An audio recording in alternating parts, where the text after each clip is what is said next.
Welcome, everyone, and thanks for tuning in. We are Anders CPAs and Advisors, and we are here as part of our weekly video series with CARES Act updates. My name is Dan Schindler, and I am here with my colleague, Paul Ray. Today, we will cover the new PPP loan forgiveness applications. As many people know, new loan forgiveness applications were recently released after the PPP Flexibility Act was enacted. Paul, can you explain how the forgiveness application changed from the previous version?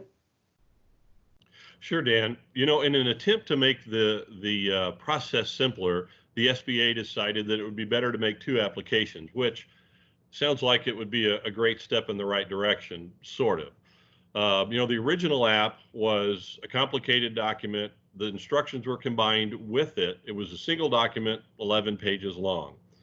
Now we have two different documents, which is an easy application and a standard application. But we also have two separate documents, which are the instructions for each of those.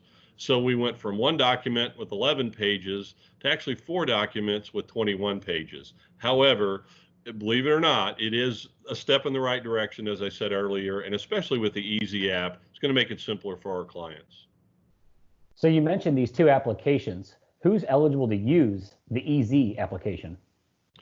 Well, Dan, there's an actual test, and if you can qualify in one of these three categories, you're either self-employed, independent contractor, sole proprietor, and as long as you don't have employees, you can use the Easy application.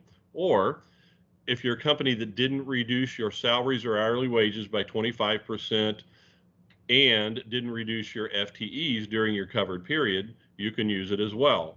The third test is very similar to the second test, reduction of salaries and wages of 25% and your FTE reductions.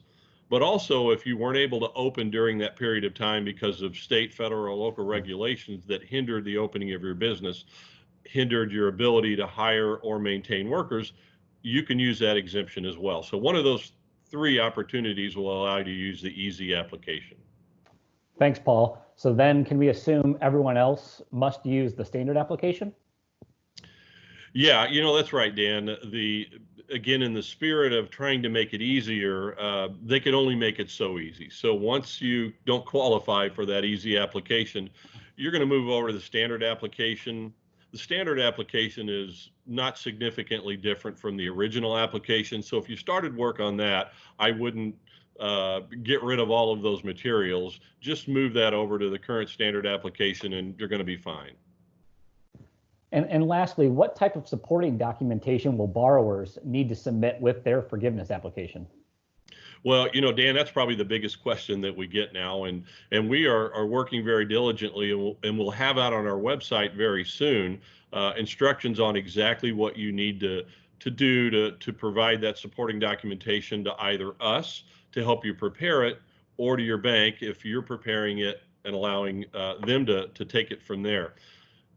With that supporting documentation, you want to be careful. There are a lot of suggestions out there of what you may or may not need. It's really the best to go directly to the application themselves, the instructions, and that's what we're going to do. We're going to go work through that process, list exactly what you need.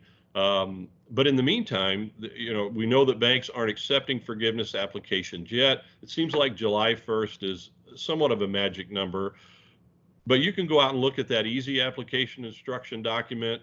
And page 4 tells you exactly what you're going to need. And it gives you some great opportunities. If for some reason you don't need one document, they give you some alternatives in that area. If you're looking at the standard application, same thing. You would just go out to page 6 and it's going to give you everything you need to know. So I would encourage you to spend some time prior to the forgiveness application acceptance date. Spend some time with your advisors and your banks. If you have questions, certainly don't hesitate to move those forward. But there's plenty of things to be doing now before that process opens up. Great. Thanks, Paul. All fantastic information. That is all for today. Thanks for watching and hope you tune in next week for additional information.